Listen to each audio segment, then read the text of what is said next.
I'm the undersheriff with the Las Vegas Metropolitan Police Department, and I want to thank you all for being here today. And we're going to provide you and the community with an update on the senseless beating investigation, and now a murder investigation, where the victim was 17-year-old Jonathan Lewis, and this occurred on November 1st, 2023. And I want to take this moment to just also recognize the work that the members of our homicide section have done once again to bring closure to a senseless crime that occurred in our community.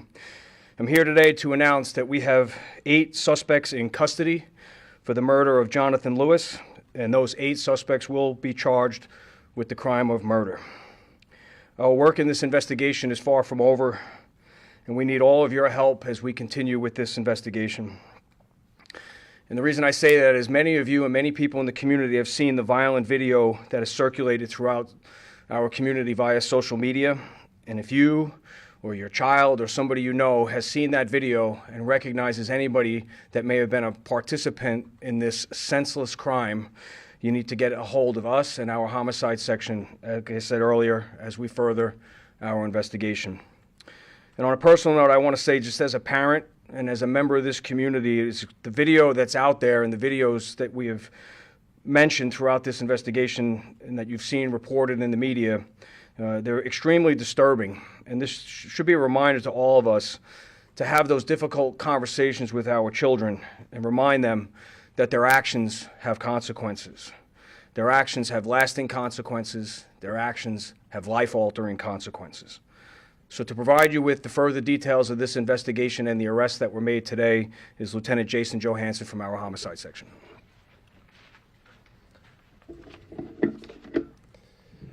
Thank you, Sheriff. Good afternoon, everyone. I'm Jason Johansson, the Homicide Lieutenant with the Las Vegas Metropolitan Police Department.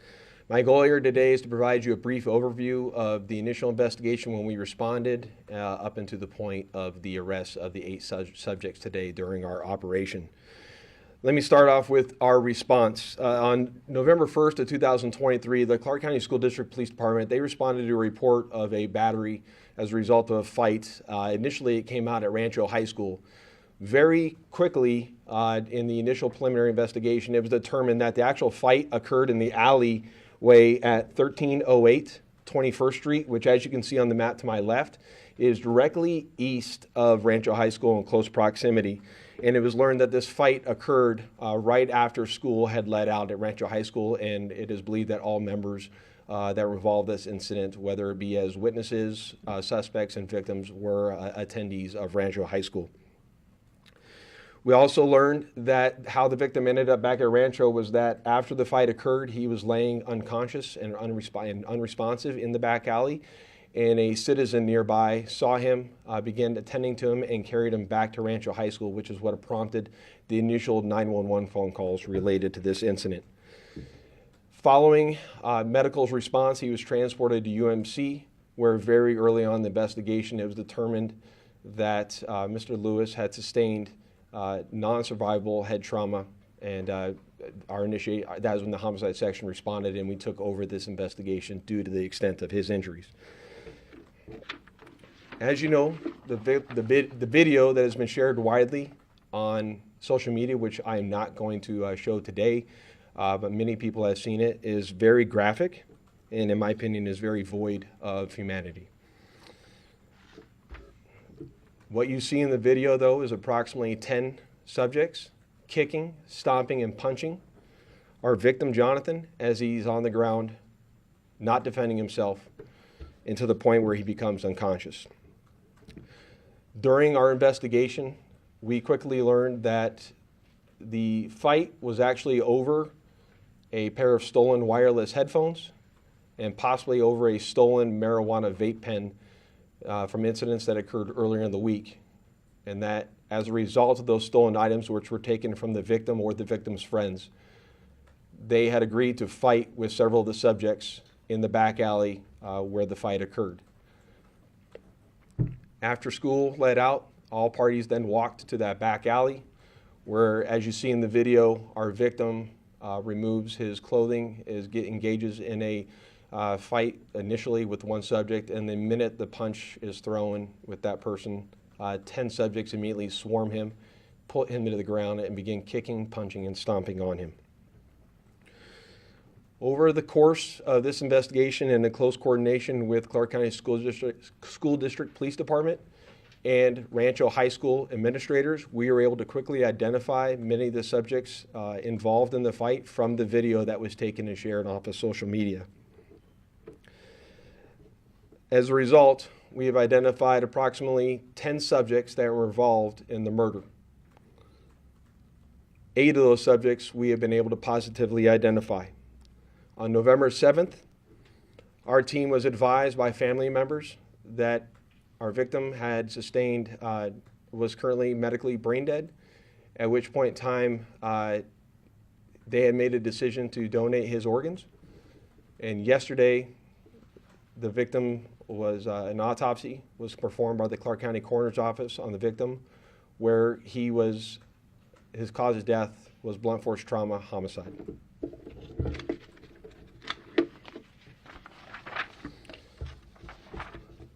As I mentioned earlier, as a result of our investigation, we were able to identify 8 of those 10 subjects. And based on that investigation, we conducted an apprehension operation this morning with the FBI Criminal Apprehension Team and members of our Major Violence and Narcotics Bureau. During that operation, we were able to arrest all 8 subjects, and we executed 9 search warrants at various residences throughout the Las Vegas Valley. During those search warrants, detectives were able to obtain numerous clothing from the residences that the suspects wore during the attack on Mr. Lewis. All subjects that were arrested in this incident range from the age of 13 to 17. All are juveniles, and all were booked into the Clark County Juvenile Hall on charges of murder. The case will now be turned over to the Clark County District Attorney's Office, who we've been in close coordination with, and we'll go through the normal steps of determining, going through the normal steps for them to be certified as an adult. As the undersheriff mentioned in this investigation, it is far from over. We've identified 8 of the 10 we believe are responsible for the murder, but through our PIO office, we will be pushing out additional pictures of 2 individuals that we have yet to identify that participated in the incident, and with the requesting assistance from the community with identifying them.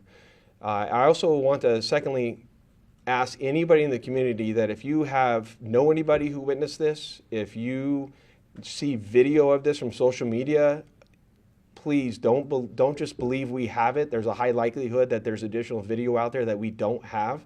I encourage anyone, if you have that video, to please contact the LVPD homicide section, or if you wish to remain anonymous, that video can be shared through Clark County, through Crime Stoppers in Nevada. That information is very necessary in investigations like this and has helped us greatly in this investigation. In closing, I just want to thank my team for all the investigative efforts that they did on this case. Our homicide section does amazing work, and they were able to get it done very rapidly. Additionally, in closing, I just want to second the undersheriff's remarks. If you're a mentor with youth, if you're a parent, you have to assume that your kids have seen this video. It has been shared widely on social media. Don't put your head in the sand. Please talk to your kids about it and explain. People need to know right from wrong, and that this act was heinous. And as I mentioned earlier, hopefully kids can learn from us so we don't have another incident such as this. With that, I'll take any additional questions you may have. I have a question. Can you please explain to our audience? This happened on November 1st, and it took until November 14th to arrest remain. And some people assume that the arrest going to happen right away. It was all caught on video. Why weren't they just arrested? Can you explain that to the audience? Yeah, and gladly, and great question. I'm glad you asked it. So when we're talking about an investigation like this, I've mentioned before, one of the biggest aspects of us doing the investigation is this is a highly emotional video. Anybody that watches that has parents, it is emotional for all involved. But remember, for us to go arrest somebody for the charge of murder, we have to be right. We have to make sure that we have positively identified who those people are. It's one thing for someone to say, I believe that is such and such. We have to actually physically be able to put that person there. If you watch that video, many of them have hoods over their faces. Many of them have their faces obscured during the attack. Our job is to go in there and be able to prove in court beyond a reasonable doubt that each one of these people are the people depicted in the video, not someone that looks like them, that it is actually them, which is actually the second part of our investigation, the closing part of our investigation today with the search warrants, getting the clothing, that people were wearing during the attack. We've also recovered numerous cell phones. All these items go into that investigation. And that is all the things that the investigators of crimes like this, or any crime for that matter, have to do to be able to get a case in court and proved beyond a reasonable doubt. You said that this was a highly emotional video. This video has taken on national attention, and one of the questions that folks nationally have been asking is whether or not this was a hate crime. Is this the case? If not, what factors lead to that determination? To me, you have to follow the evidence. And the only thing I'll say to that is there is no evidence at this time that this is a hate crime. And one thing I can assure you is if this was a hate crime, there would be someone getting arrested for charges related to it being hate crime. Right now, I have no evidence at all that this is a hate crime. It is a murder, which in my opinion is a very heinous crime in and of itself, but I do not have evidence of a hate crime. Can you go over again what exactly led to this fight? So it was stealing wireless headphones as well as a marijuana vape pen. Were these items stolen from Lewis's friend, as his dad is telling everyone at this point? What we were initially told, and what we believe still to this point, is that the initial fight was going to be between his friend, which if you watch the video, he's wearing like tan pants. That at some point in time, Lewis went into the back alley with him, and that then the fight occurred between Lewis and the subjects that were believed to have stolen the wireless headphones. During the course of investigation, we started learning additional details that there might be also a connection to some stolen, like marijuana vape pen or some type of marijuana device used to inhale marijuana. And then, out of curiosity, going into that neighborhood, neighbors have mentioned that alleyway is very prone to student fights happening. Is Metro or CCSD PD taking any action to try and mitigate that area with students congregating and potentially fighting? I can let Clark County School District PD go over what their response is to that back alley. What I can tell you is that, in speaking with our downtown area command commander, they have had an increased presence down there in that alley. But I'm personally not aware of prior police responses to that back alley. But the Clark County School District PD, if you want to answer the rest of that. Hello, Mike Blackeye, Chief of the Clark County School District Police Department. That area is, yes, there has been fights there, but there's also been fights all around that school, in parks, in other neighborhoods, things like that. But that's typical of most of our schools, especially our 30 high schools, where certain students don't choose to fight on campus because of the repercussions. So they'll choose to take their issues off campus, and this is a typical example of that. That particular area, and all areas, are patrolled by our patrol force, and that high school and all of our 30 high schools have 2 campus officers that patrol those schools, or their assigned school each day. And there were 2 school police officers on duty that day. Where were they when that fight was happening? They were patrolling the campus.